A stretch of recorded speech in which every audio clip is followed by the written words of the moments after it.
Hello सांग मैंने Radhe Radhe welcome back to my new mini blog.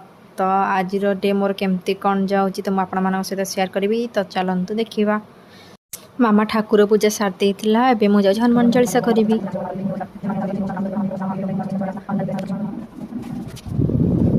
Then Hanuman Chalisa सारिकी मत अमल खावा इच्छा होता तो मामा चाह करता लुचेक मुझे खाई तो एमती खाती कमेंट करूँ।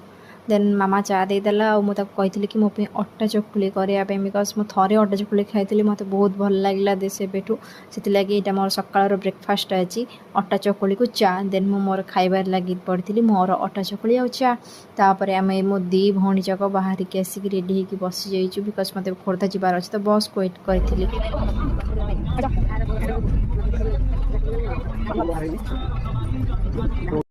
देखिपी आकाश को आज केते बढ़िया देखा जाउछि मु पूरा एंजॉय कर जाउथली। देन आम खोर्धाटी पहुँची जाइलु मौसा आसते नापी तो आम जाकि घर को धुआ धुई होगी मौसी घरटी खावाई बसी पड़ू। मौसी आनिक सब एत प्रकार आइटम आम करथिला तो आमको दीदी तो आम सब भौणी मैंने बसिकी खाऊलु।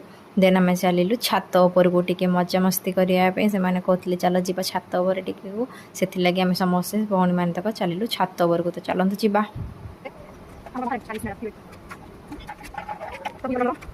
देखु छात उपर से केते प्रकार गछ लगे सबू टाइप रेटा गजापत्र बोधे एते माने देखा मिल न। देन रजनीगंधा तापर मंदार देखु।